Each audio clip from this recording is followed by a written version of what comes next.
All right. Hey, everybody. Welcome to another episode of Conversations with Geoff International.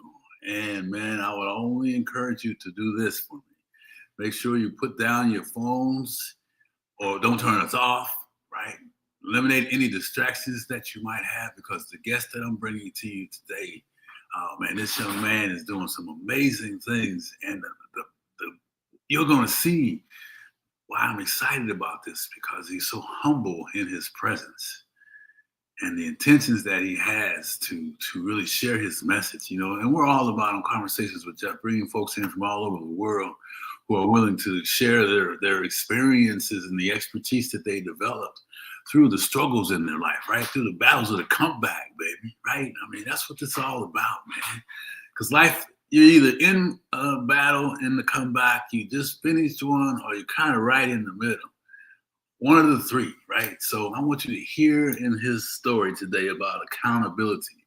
I want you to hear in his story about faith and different perspectives that he's had and changed and developing in his journey, man, right? So it says, what happens when a failed family man becomes a comeback story for millions? I love the title.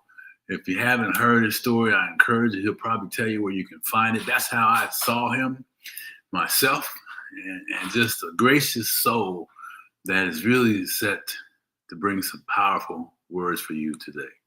And for those of you that don't know me, my name is Geoff Tyson, and I'm obviously the host of Conversations with Geoff International and founder of Comeback King Enterprises, where we do all types of things around service, and particularly in working with people like this young man and others who are intent on getting a message out.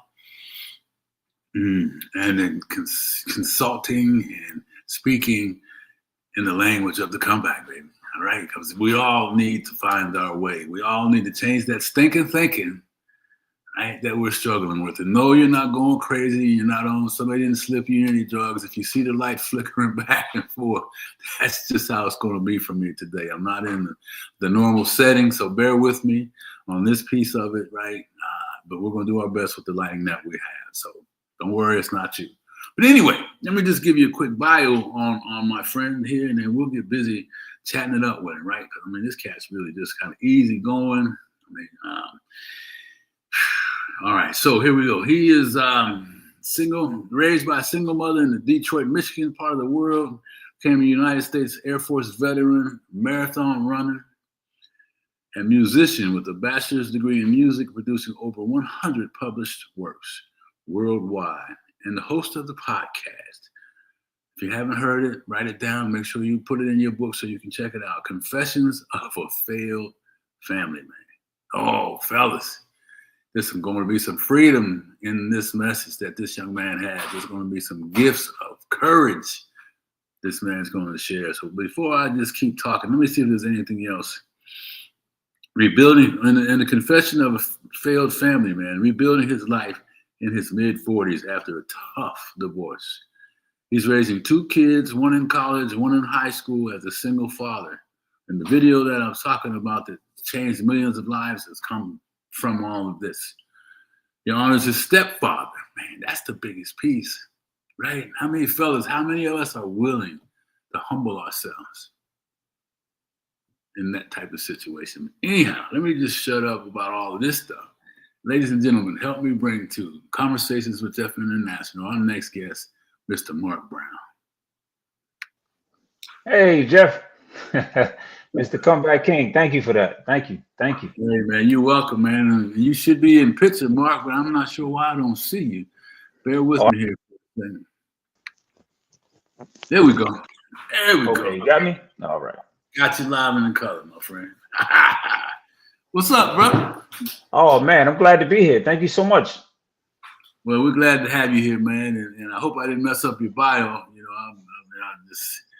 It's just real stuff for you, and it's important. It's your journey, right? So we appreciate you coming today and being how you can be for us.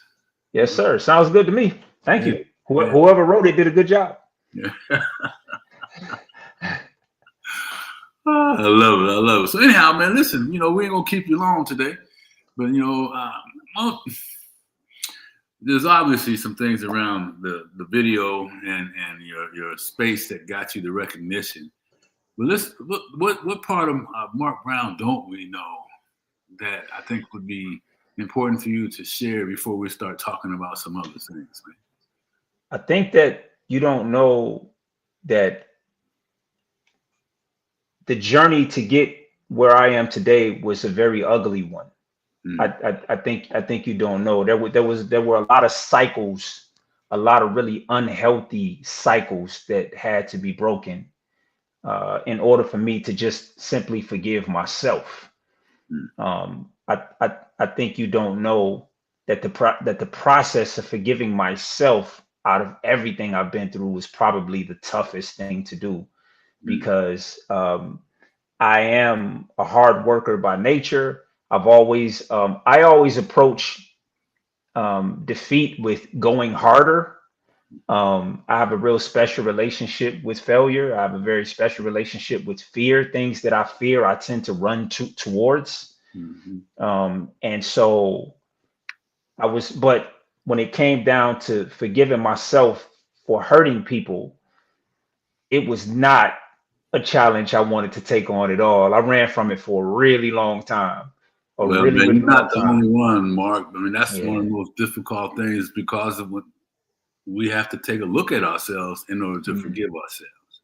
mm, You know, yeah. and when we do that, so you began that journey. Why that? Mm. What else was it? What else was there anything else before you realized, man, I really just I gotta seek some forgiveness before I can do anything else. Well, so to be frank, for the first time in my life, I got my heart broke.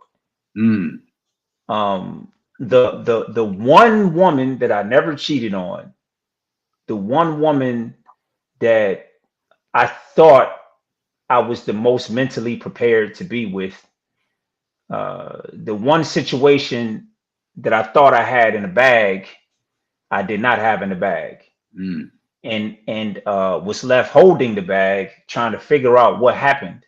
yeah. I jumped immediately to blame, but it wasn't working, Geoff. Like I was I was trying like blaming like it wasn't the sedative I needed. It just wasn't. It wasn't the sedative. It wasn't working. It was more damaging to me. Yeah. And the more I leaned into myself, the more I realized I didn't have the tools. I didn't Mm, have the tools, and so. But what I did know was that I needed to be quiet. yeah. I needed to be quiet because nothing I was saying, nothing I was communicating was working. So I stopped talking. Yeah. I went internally. I picked up books. Mm, My circle got really small, yeah. and Yeah. I started having very real conversations with the men that were closest to me. And when I say small, I'm talking two or three, people, period, knew that I was going through this. I got really, really, really lucky. Like I have an amazing relationship with my Mm, brother Deshaun. Like we have an amazing relationship, and I was able to lean into it. yeah. And none of the people close to me judged me at Mm, all. They were one of my best friends for the last 25 years is a psychologist, right. and he just really held space for me, Mm, and he just did that, right? He didn't tell me what to do. He just held space for me. And that is when I started hearing myself. yeah. Hearing myself, and I didn't like what I was hearing. It was a lot of blame. It was a lot of she, they, they don't understand me. If people would just understand me, it would be different. If she would have understood me, it would just be different. Victim mentality. Absolutely. Yeah. Absolutely. It was the loudest voice in my head, is what I'm trying to say. It was the Yeah. loudest voice in my head. But to long story short, it wasn't working, is what I'm saying. It wasn't working. It just Well, wasn't working. some of the pivots you shared, though, and I'll let you keep going, but I just want people to Mhm. make sure they're hearing. I mean, I love when you talk about you sat silent. Number Mm. one, you kind of quiet the noise because that external, we already got the internal thinking, and the external noise is on steroids, right? So we could Sure. find all kind of stuff to get lost in there, and then you started to seek some information and education in books, and then smaller circles, right? For sure. I mean, circles that people that didn't judge, and your therapist partner, he was there to hold and didn't have to, give you any direction. I mean, knows what he needed to do and did what he needed to help you. Man. So I love the fact that you're sharing that information because it's important. People sometimes will isolate themselves and try and do it on their own, and they miss the opportunity to gain. Well, I realized what these titles, friend, brother, what they really entail. The heavy lifting that it takes to be what that title is for. I tell my friends, and there are only a few, I tell them the time on the clock is relative. It doesn't matter. If you need me, pick up that phone and call me. Yeah. I had the unfortunate happening. I'm up to now 4 friends that have committed suicide. Wow. And so I just have an open door policy, with those that are close to me. I have like my iPhone, you can set it to do not disturb, but there's a few numbers you can let get through, like if they call, and I have those numbers already programmed. So even so I know if I'm sleeping and that phone rings, it's somebody that needs me. That's and so I snap out of it and I try to get to it. Yeah. So let's back up a minute, man, because I know part of your story is around relationships, and let's come back to where I'll basically just say somebody finally got you, right? That the young lady that you really thought you would have shifted gears on you and left you in a spot where it was really a blessing, and you learned how to move yourself from that.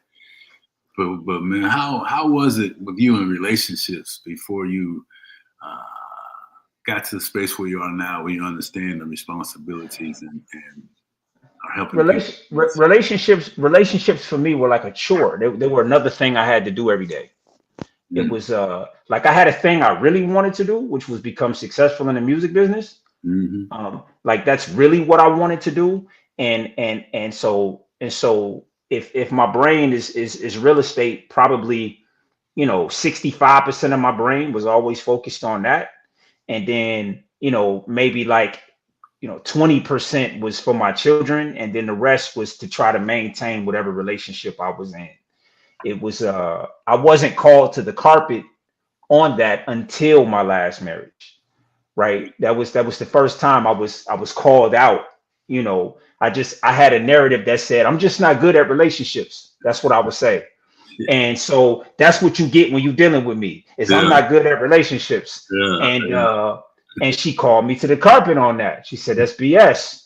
And I said, you know what? And I think this is what hurt me the most out of the situation, is because I said, you know what? I am terrible, but I'm going to try for you.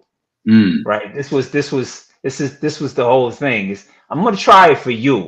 For you. This one. Yeah. For instead of the typical 5%, I'll do 15 for you. I'll put on for you. And so prior to that, it was like I said, relationship. Like I wanted to, like I'm a man, so like I wanted to be intimate with the woman, and I found that the best way to do that in peace was just to kind of give them whatever they wanted to placate them, in the meantime, so I could still have access to that. And on the other side, I could still chase my dreams. I figure basically everybody's been along for the ride for me to chase my dreams. Is what was going. Even my children, everybody's just been along for the ride. This is what I'm doing, and it just kind of is what it is.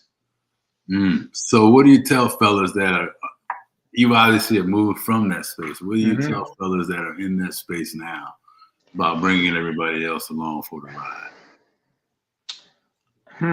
What would I tell somebody? What if I could talk to me at that particular time? I think the thing that was controlling me the most was that I was running out of time. I was running out of time. I had this clock in my head, Okay. and I needed to make it whatever, making it a dream, that you need to pull that out of the esoterics. You need to pull that, you need to yank that out of the esoterics and put actual language on what you're talking about. That's right. Get this money isn't a goal. Right. Make it is not a goal. Right. Get on is not a goal.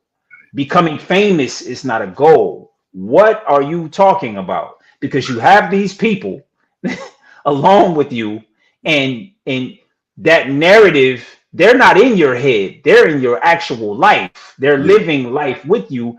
Yes. And you can't keep coming in and out emotionally as you feel, because you're doing whatever you have to do. That's what I would tell somebody in that position, is to come out of the clouds for a minute.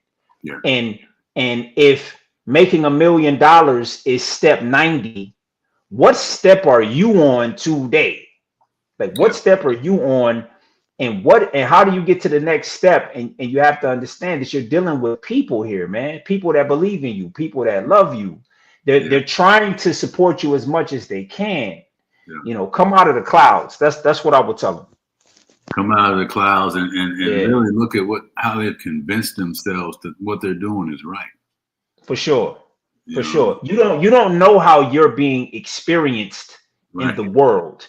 You will never be in a room before you come in it and then experience how it feels when you come in it.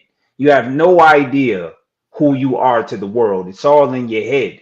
Yeah. So if you're going to deal with other people, because you do have a choice whether to just be alone or not. Right.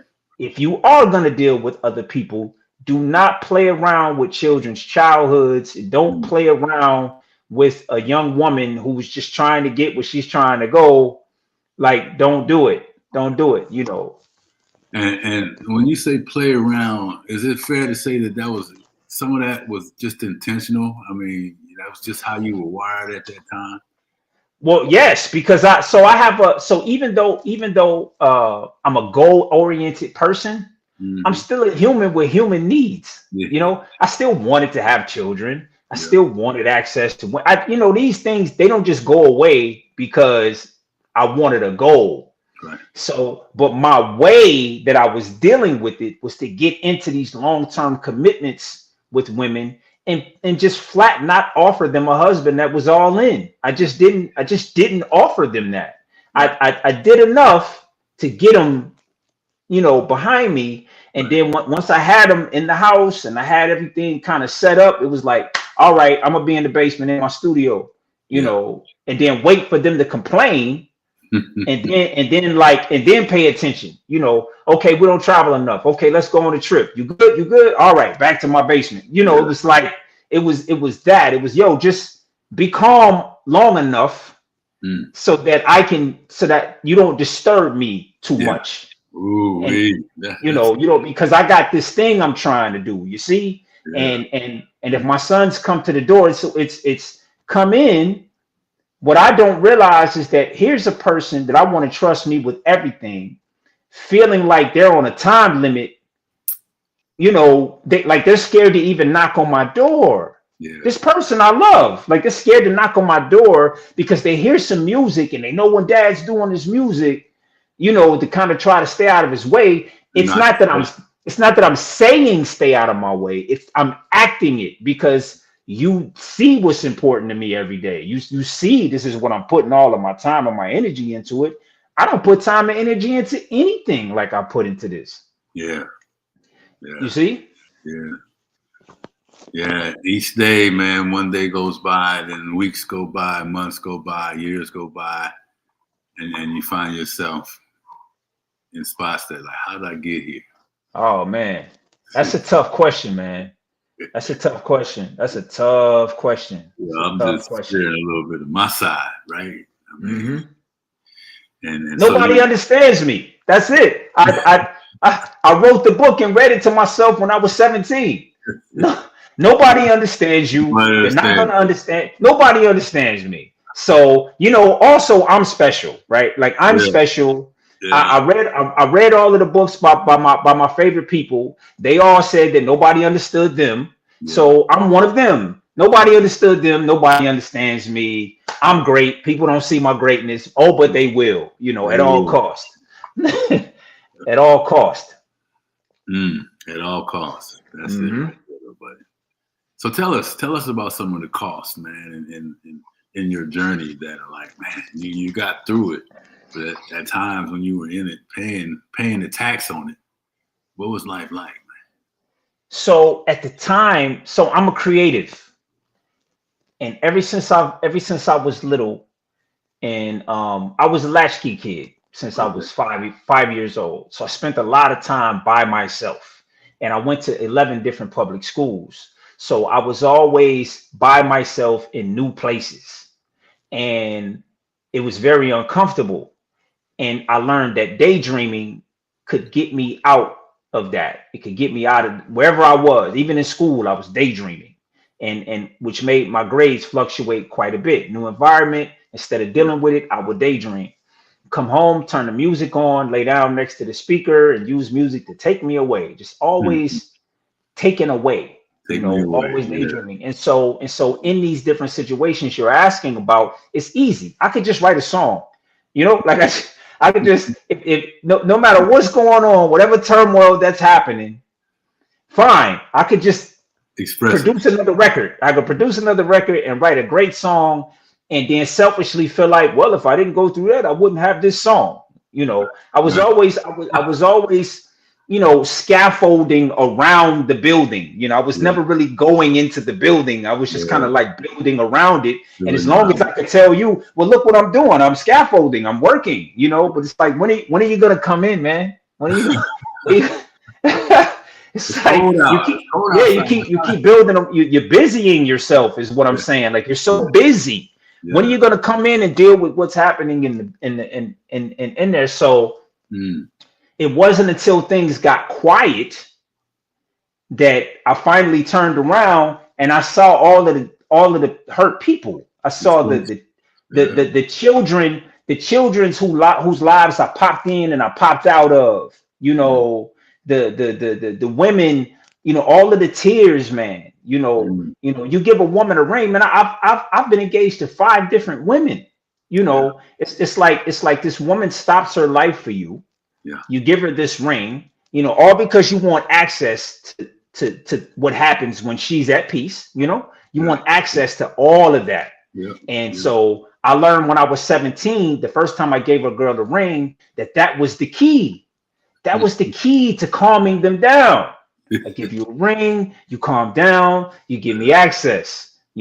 Obviously at the time, I didn't know that that's what was going on. It just seemed like the best course of action. I get what the woman, even if I only just kind of like her, at some point she's going to question our future. And I said, I know what to do with you. Go get me a ring. Will you marry me? Okay, cool. Should be cool for the next year, I guess. Or something like that. And then I could go back to my music or whatever I was doing. So it wasn't until a couple of years ago, when things got quiet, that I realized that that's what I had been doing the whole even with the last wife. It was the same thing. It was like, this is falling apart. Here's a new thing. Okay, man, I mourned. I kid you not, Geoff. The first thing that happened at the end of my 3rd marriage is I mourned the end of the first one. Because I never did. Yeah, I never did. Yeah. I had a big where was I moment. Where was I? Yeah. Oh my God, what did I do to that woman? Like, wait a minute.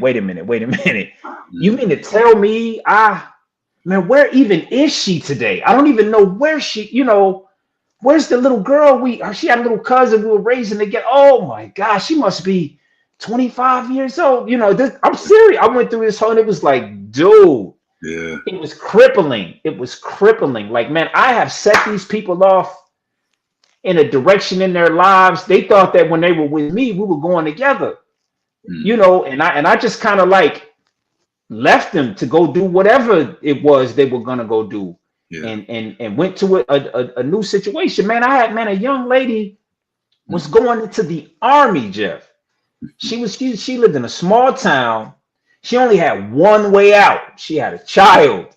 She had a little 2-year-old child. The only way she was going to get out of this place was to join the military and get out. She had one more meeting. She had one more meeting, bro. And I proposed to this girl, so she would not take that meeting. and did not care about this for 2 decades. Okay. Yeah. Didn't care about this. Never even really thought about this. A couple of years ago, man, I cried my eyes out. I cried. I could not believe what I did to that young lady. I was a young man too, but it is what it is. You know, it is what it is, man. And I cried my eyes out. I've tried to find her. I can't. I've tried to find her. I don't even know if she would even care about an apology at this point or anything. But man, I'd love to send her a million roses and just say, man, oh my God, like man, I just want to acknowledge it. Like, I'm so sorry. And so since I can't, I want to live my life like someone who is sorry.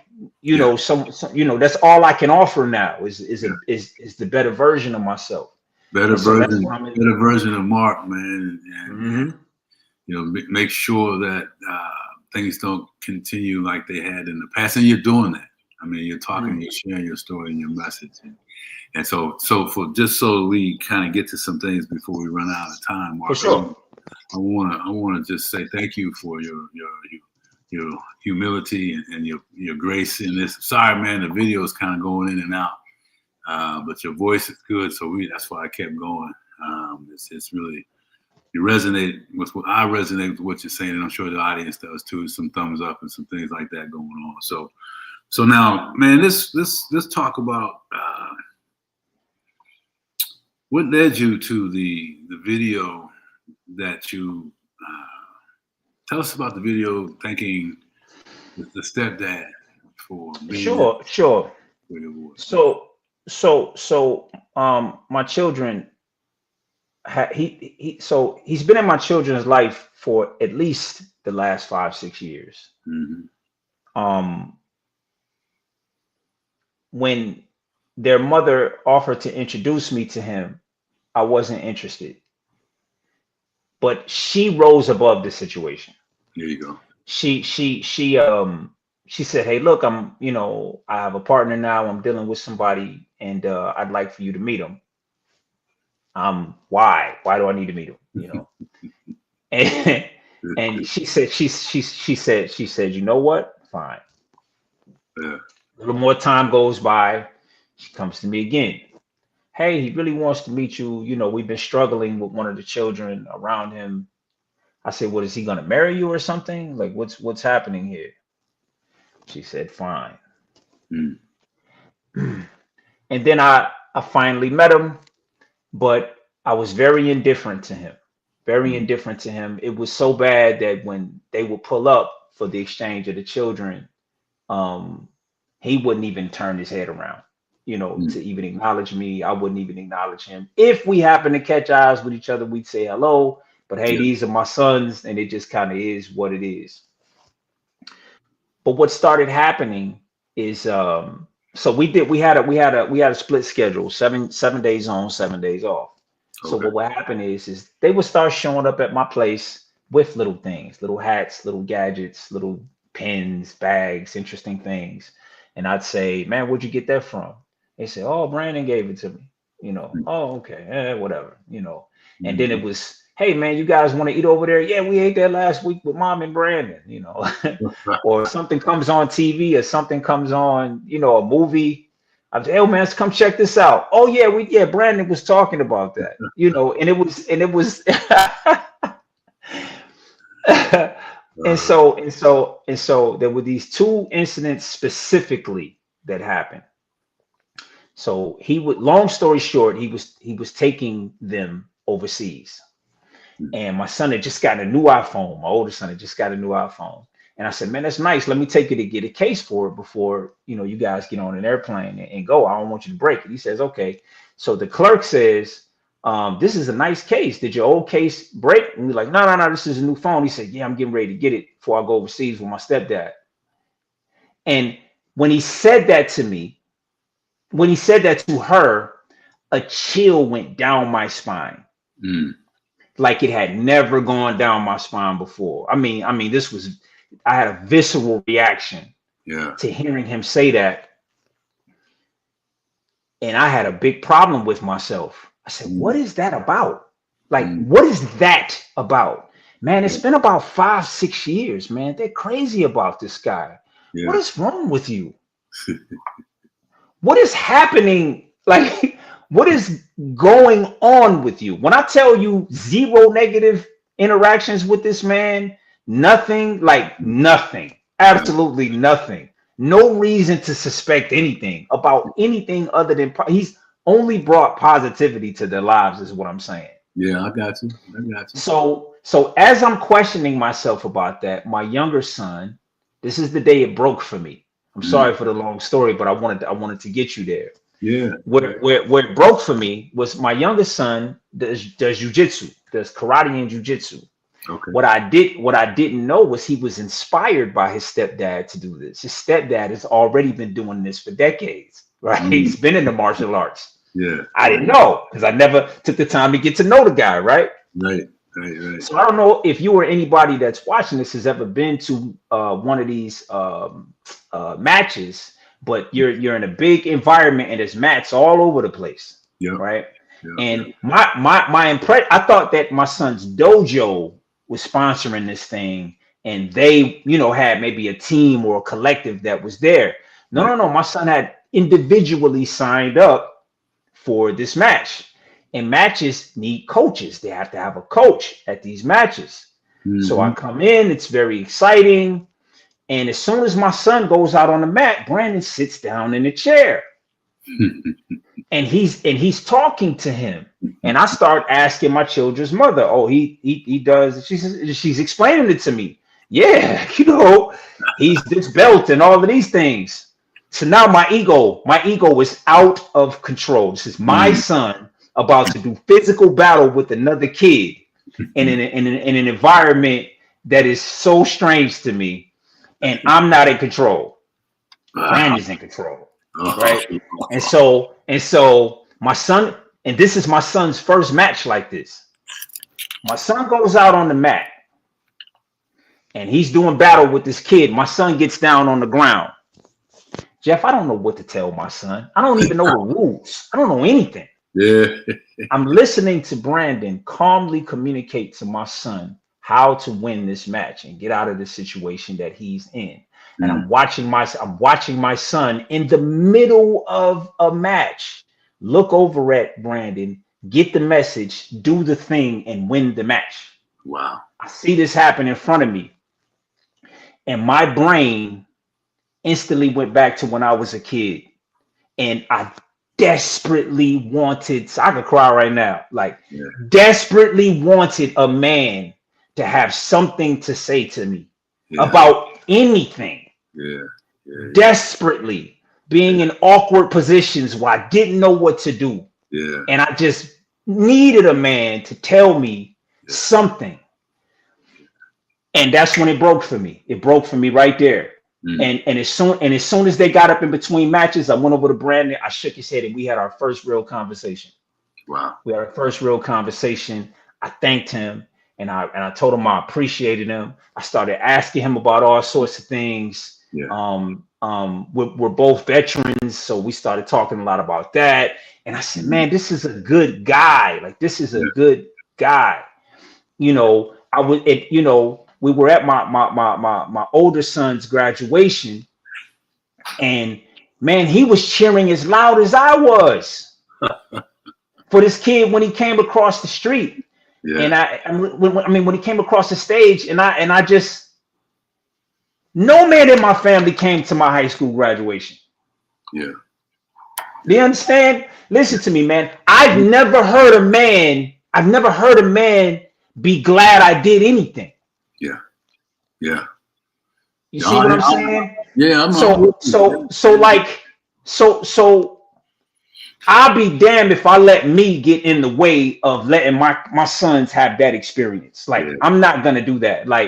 Like, forget that. I broke up their home already. Like, I've already done one thing. Like, I broke up their home. The last thing I'm gonna do now is take anything positive that came from that and get in the way of it. Right? Like, no, not only am I not gonna get in the way of it, I'm gonna see what I can do to improve it. I'm gonna listen, man. You know, he, he is holding their mother down in such a way that keeps her mentally in a good place. Right. She doesn't have to be a single mom out here trying to figure it out. He's, and what I didn't share before, what I'll share here is, man, in my transition from being a family man to a couple of years ago, having to figure it out from zero, there were times, Geoff, when I just couldn't do it financially. I couldn't do it financially. And their mother said, don't worry, me and Brandon got it.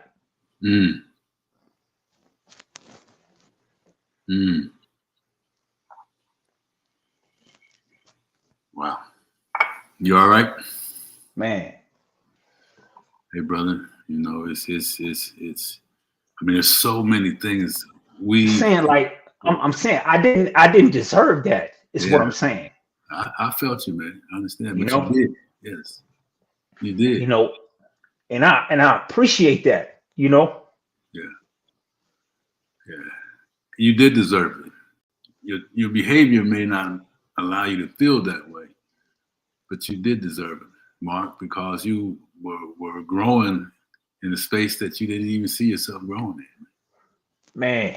When you said when your son and Brandon connected in that space back in the dojo, he got that, you got that. The healing was already happening, man. Sometimes we get it later on, but that he was your age when he got that. So you were at that point when he got that. I mean, I believe that. And that's the amazing part about forgiveness.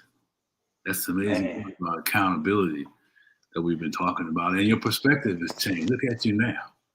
Man. Huh? Look at you now. I doubt that there'll be another relationship that's self-centered, driven by what your needs are and neglecting anybody else's. I am so happy. Man, happy ain't even a word. Yeah. Like these guys, my sons are phenomenal human beings, man. That's all. These guys are brilliant. Do you understand? Like, these guys are brilliant, man. Yes. These guys mean it.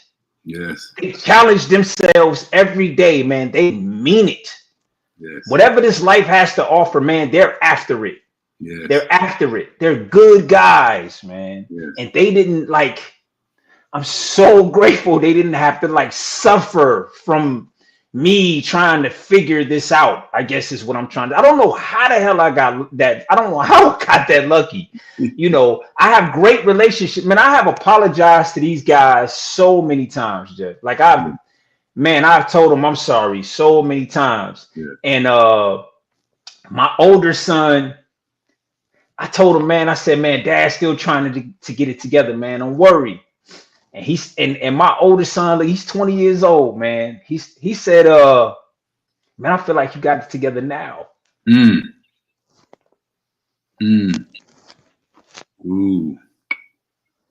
Well, I was just gonna say to you, man, that all those times you were behind the door doing the things you were doing to chase your dream, even though you neglected a lot of people, including your family and your sons.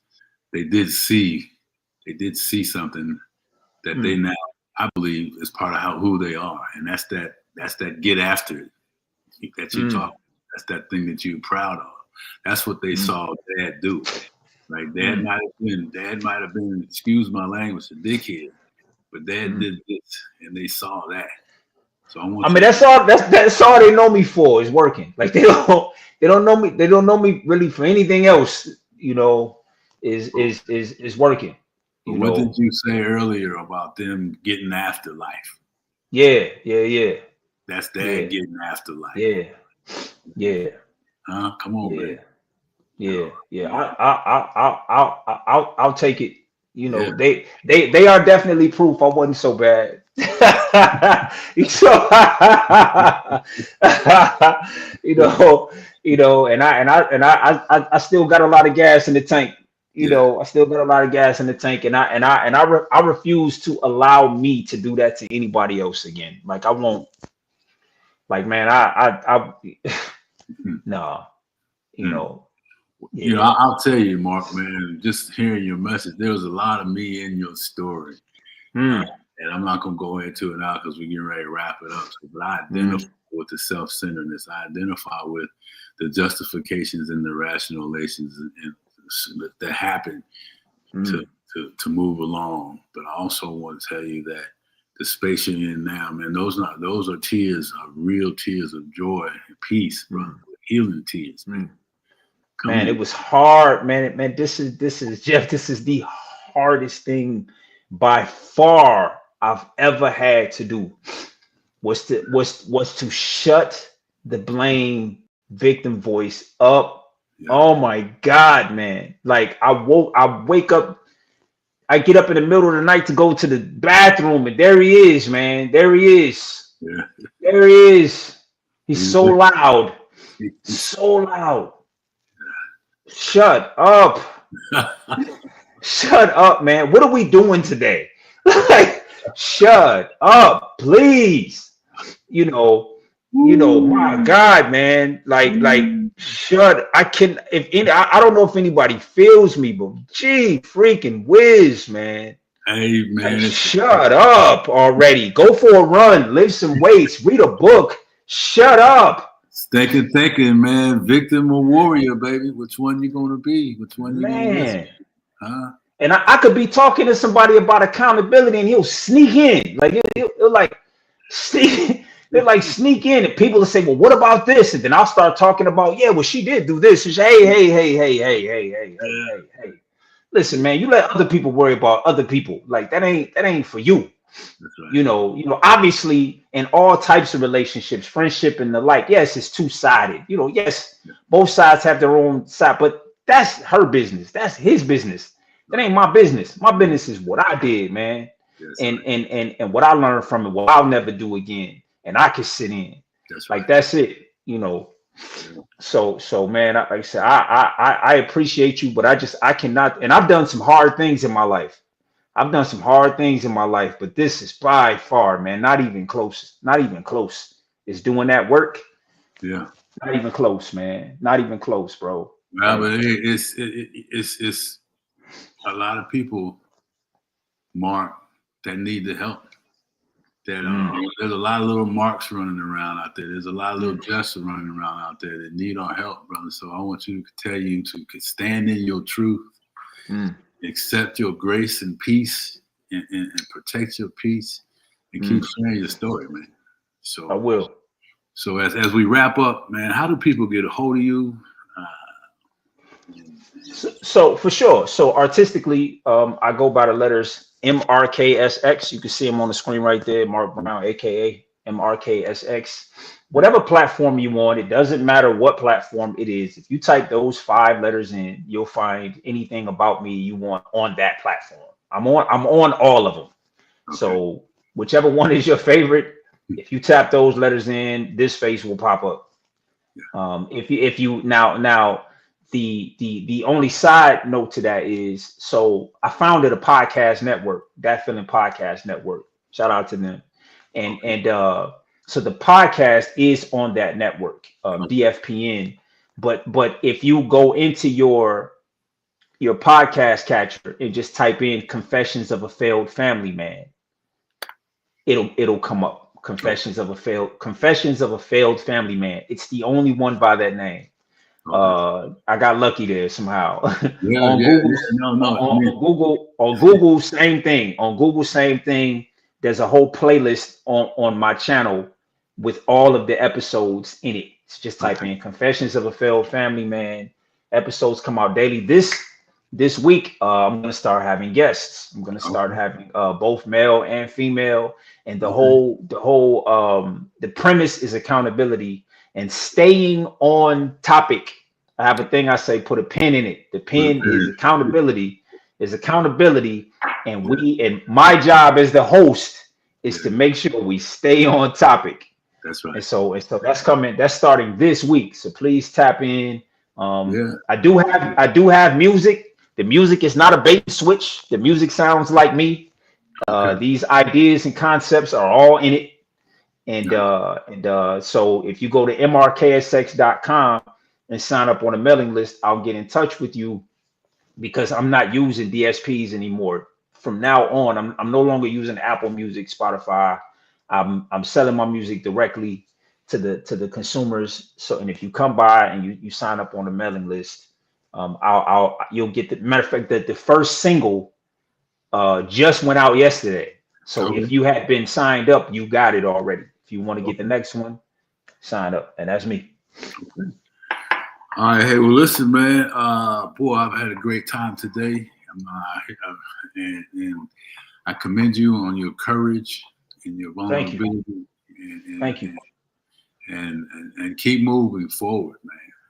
And keep supporting your sons and family, and notice that everything that you've been through, all the things that you struggled with, all the things that you shared, man. You said a lot of times it was the hardest thing to do, but the biggest blessings come behind the most difficult tasks, my brother. Man, I'm gonna hold that. Hey, thank you for reaching out to me. You know what I mean, making space in order for me to get my message out. I thank you so much, and I can't wait till I qualify for that other thing we was talking about before. That's coming. Well, if we can help you in any way make that happen, let's Man. continue to talk, man. So I want to thank you, Mark, for your Yes, time. sir. And if you were to say in a couple of short words from everything that we shared today, what do you want people to take away from this episode? Get over yourself. Take a deep breath. Yeah, get over yourself. Wow, that says enough, brother. Hey, man, take care of yourself. Thank you again. You as well. Thank you, sir. All right, Mark. All right. See you later. Yep, take care. Wow. I mean, man, listen, I'm just going to tell you this. Get over yourself. Right? Go back and share this information. Go back and listen to it. There were so many different things in there that I believe can help you in the situation as a female to kind of check it out and see what it is that you are tolerating that you shouldn't be. And fellas,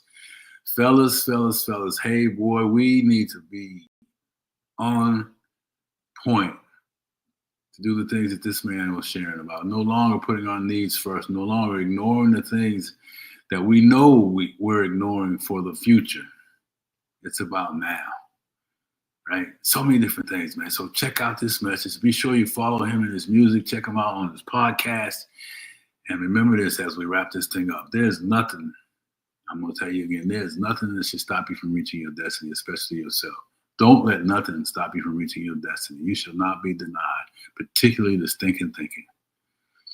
All right, we'll see you on the next episode. And before I go, I got to tell you, this message that we're talking about today, you don't want to miss the summit that's coming up. From heartbreak to healing. Pathway to extraordinary love after divorce. Ooh. Put that on your calendars, 29th, 30th of this month, and information will follow. Take care. Share this information. Show some love tomorrow. Talk to you guys soon. Have a fantastic day. Take care.